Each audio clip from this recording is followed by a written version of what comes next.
Welcome back, Troglodytes, to your daily dose of guitar information, the Trogly's Guitar Show. It's unboxing day. One of these guitars I'm actually planning on keeping. It's not just to buy, review, and then move on to the next home. There's something really special in this one. But we're going to hold that one off for a little bit because there's actually something really special in here too that, I don't know, I might have to keep this one as well. But I found this one as soon as it was listed on Reverb, and I sent them an offer. They came back with a counter saying, hey, this thing's on consignment. This is literally the best we can do. And it's like, man, yes, I need it because I've been looking for this. And apparently I bought it from a place in Ohio called Metronome Music. But anyways here, this is a guitar that I've actually already reviewed before, and there's another YouTuber that's pretty well known for having one of these. And I just happened to have reviewed his exact guitar of this. Oh my, it almost looks like they used StewMac's shipping system. Yeah, that's exactly what this thing is. If you're not familiar with what I'm talking about, you can check out this video. Basically, StewMac will sell you this little kit that's supposed to be like 100% foolproof. But what model are we talking about in here, and what makes this one so special? Let's go ahead and find out. I guess you'll have to wait a little bit longer because it's got a black cover over it. Inside here sleeps a beautiful, gorgeous natural Les Paul. Except for, what's that going on down here? Japanese newspaper, which is really confusing since I bought this from Ohio. We've got something else from Japan over there, so I guess it kind of makes sense. But inside here is the last color of the Les Paul KM that I've never owned. This is the rarest finish out of all of them. So you get Tobacco Sunburst, right? Which is the one that Robert Baker uses. He's the one that kind of made these things famous online. I think he's really responsible for these prices going up, as well as just being kind of like a rare Les Paul in general. It's just nice to have somebody to say, oh yeah, he's synonymous with this particular one. But outside of the tobacco ones, you can also find Cherry Sunburst, which aren't my favorite, but I have documented one of those a long time ago. But this one, Natural, is so difficult to find. And the fact that I found one of the first runs with the custom-made plaque, this is 1000% collector's grade. Now it's got a little bit of bird's eye going on. That's pretty cool. I mean, the condition's pretty nice as well. Looks like our strap buttons have been changed. Well, just the bottom one has been replaced, so that's easy enough to swap back. We got a little bit of wear down here, like some, that's a strange place. He must have had like a rivet by his pocket right there that it would rub up against. But it looks like we've got the original T-top pickups in here, which were the double creams. The frets, they could probably use a level recrown. It's definitely a little bit more fret wear than I was hoping for, but I'm guessing it's gonna play just fine. Yeah, it's fine. It's just one of those ones that looks pretty bad. So I think for collection purposes, this one's really good. As far as these things go, I don't think you could ask for any better. So another little kind of unique feature about the Les Paul KM is it's one of the only Les Paul standards to actually get mother of pearl inlays. Usually standards will have like the pearloid plastics. That's why these inlays are always so white. So if you ever watch any of my old reviews on the Les Paul KM, I'll tell you that they're white, but I didn't quite fully understand why they were so white. This is a tough one. I mean, I think you could replace a few of these parts on here just because they're tarnished with like Era Correct stuff. That is collector's grade. I mean, if somebody wants to offer me a whole bunch of money for it, sure. But I think this one, I might have to add this one to my collection. That's assuming our truss rod is okay, but seeing as it came from a store, I would hope it would be. But just because you buy from a dealer doesn't mean, you know, they check everything. Sweet, our truss rod is perfectly fine. Now, if I'm being honest here, if it was just me buying as like the guitar that I like better, I would go for the Tobacco Burst finish, but Natural is way more rare.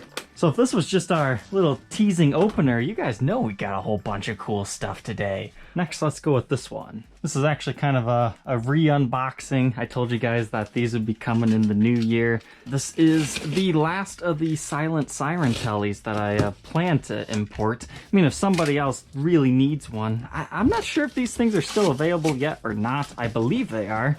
But it's kind of funny. These were just delivered, I think, about 5 days ago. And I just happened to get somebody to message me and be like, hey, do you have any of those Silent Sirens? It's like, I sure do. It was just delivered today. So this is my last Silent Siren. Once these things are out of production, I guarantee you they will start to hyperinflate in price. Because they're just seriously cool Telecasters. Because, I mean, seriously, check these things out. I've already done a full review and demo on these, but there's just so many people that wanted them, they were asking me to bring some more in. So this one, at the time of filming, I have not pre-sold it to anybody, but I have sold about 5 other of these things. But Silent Siren, it's a J-pop band, something similar to that. You can watch the full review and demo to learn more. It's not actually a semi-hollow, but it just kind of looks like that. It's all white, even the fretboard. The lacquered over fretboard is definitely what makes this one extra special, and I enjoyed my first one thoroughly.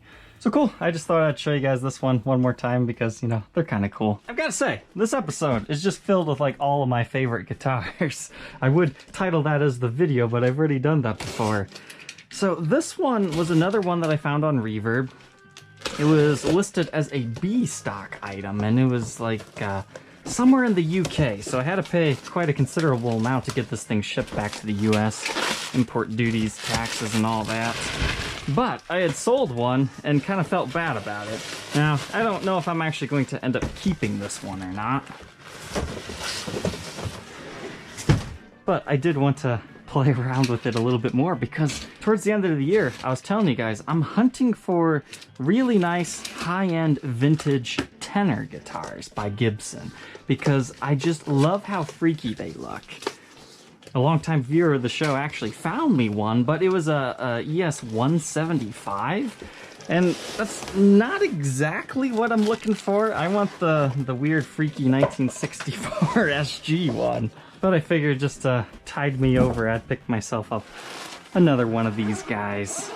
Inside here sleeps one of them quirky little things.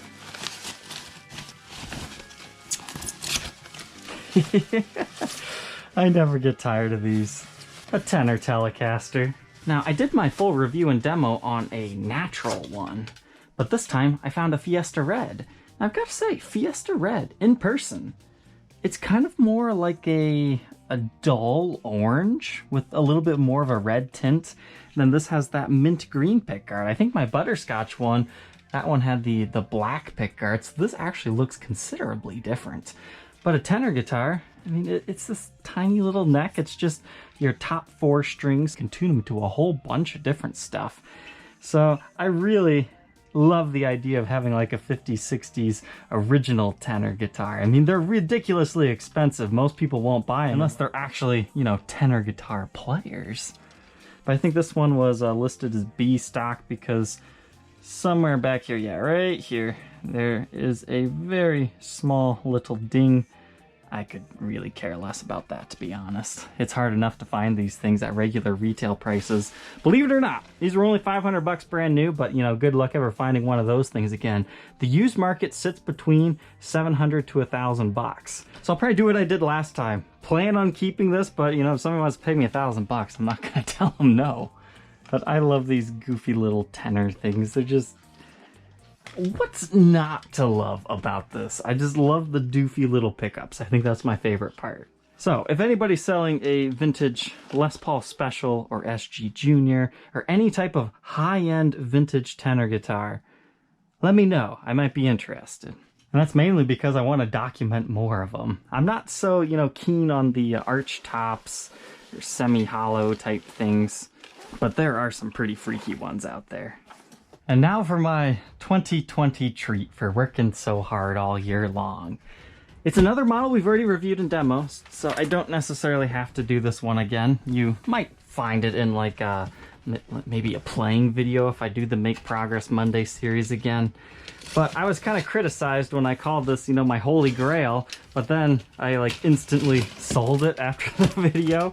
Well, for me, it was more so about just documenting one, and it'll always be like my favorite Norland era Gibson, as far as this certain model goes, because the color is just so cool. But before I tell you what it is, this one's kind of a interesting story. So it was listed on Reverb for like absolute top value. Like, it's the most I could ever realistically see one of these things selling for. And I actually had somebody commission a private help session about this guitar, and I told them, yeah, I could see them getting that. They could probably get even a little bit more if they knew exactly what they had. And they took the time to restore it, because when this was first listed, it was listed as all original, never been touched. But clearly there's been some things replaced on this thing. And after I reached out to the seller, I don't think he even responded to me at first. But he did upgrade his listing based off of what I told him, the parts that had been replaced. So it was good to see he was at least willing to listen to reason here. But then about 2 weeks goes by, and I get really serious about this thing because, you know, it's sitting there. I just know it's gonna sell any minute because he had lowered his price just a hair. And I figure, you know, a really good offer would take this thing home. Because I truly believe if this is what the seller is describing it as, this is what I've been waiting for, you know, as long as I've ever been into guitars. So I am really excited to finally open this thing. I mean, look at this case. It's beautiful. Like, you don't find these types of Gibson cases in this clean of shape. So I am really hopeful that I found my true holy grail guitar. I'm looking forward to this.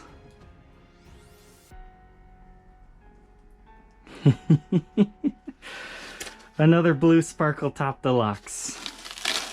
Is supposed to be insanely clean. And so far, I've got to say, I think it looks like this might be what I've been looking for. Take a look at that. I mean, it's got some light scratching, honestly, a little bit more than I thought it was going to have. I'm sure the right guy probably could buff that out. I mean, it's looking okay. Like, maybe even I could do that with just a good polish. But the story behind this is his dad had purchased it, and he just recently passed away. So he's moving out a large collection of his stuff. And apparently he was like a luthier. So all the guitars were well maintained throughout the time when he purchased this. I think he said he expected it, that he bought this in like the 90s. So at first I was kind of scared that maybe it would be a refinish, because the Basalt Blue Sparkles, I forget the numbers right now, but it's like 219 or something of them made. Then Rocket Red Sparkle is twice as rare, with only like 100 and some. I think it was like 126. You can check out my full reviews and demos on each of these if you want to know more. Now, this thing is not mint condition, but it does not have all the sins. It doesn't have the headstock repair. The neck angle looks okay. My last one was a little bit wanky with that. It hasn't been routed, it hasn't been refinished, but unfortunately it is not all original. But oh, I lucked out on that. It's even got a flamed neck. Like, it's not super flamed, but it's got some flaming to it.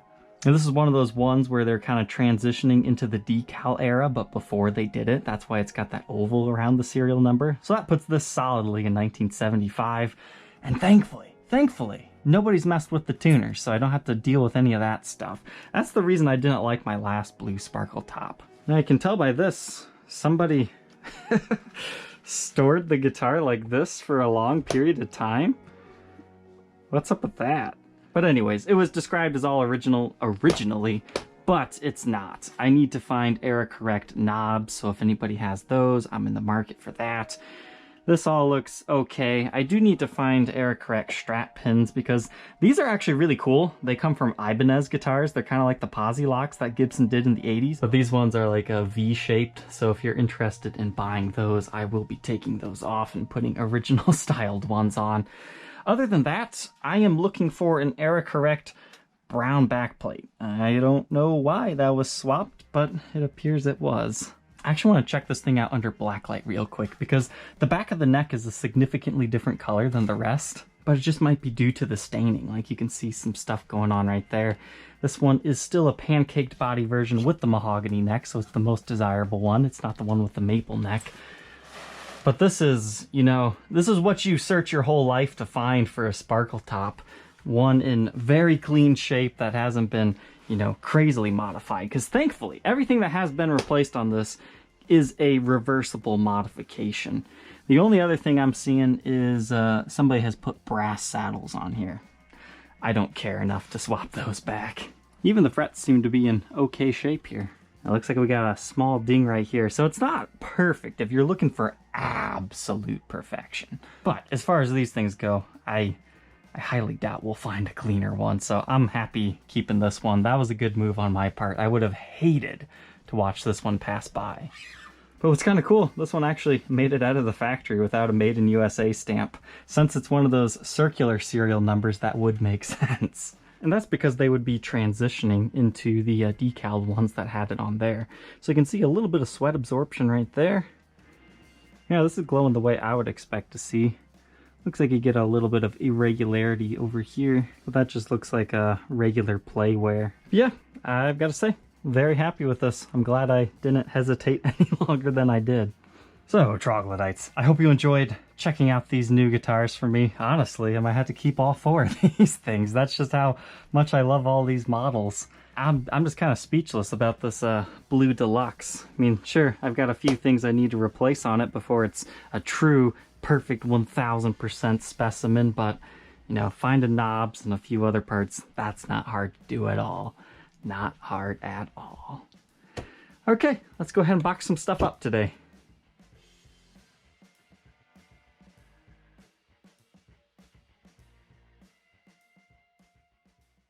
Next to pack up, man, I'm kind of sad. I didn't even get to own this thing for more than a day after I listed it. The Modern Flying V. They're such cool guitars. I've talked about them enough, I won't bore you anymore. But they've definitely become one of my favorite modern day Gibson models because they're just goofy. But if you want to know what's happening to this one, it's actually being sent off to the UK. So they're going to have a visitor from outer space very soon. And there was actually one other guy internationally that was interested in this, that was a huge Star Trek fan. But unfortunately, this other guy beat him to the punch. So who knows, maybe we'll find some more Modern Flying Vs. Now we get to wrap up one of our consignment pieces, the Ovation UK2. Kind of an interesting guitar. I just wish I would have had more time to actually get to do the review and demo and whatnot. But essentially, these things actually have like an aluminum frame to them, and then they just like, apparently they bolted the neck on and they glued it on or something like that. It would have been interesting to check out, so I'm sure I can buy another one of these in the future if I need to. But we definitely have a lot of the usual stuff that still needs reviewed and demoed. But if you're interested in that other Ovation, it is still on my Reverb shop at the time of recording this anyways. But this one is now going to a happy new owner. So, thank you troglodytes for tuning into today's unboxing and boxing episode. I hope you enjoyed checking out all these cool guitars. Alright, we'll see you tomorrow. Take care.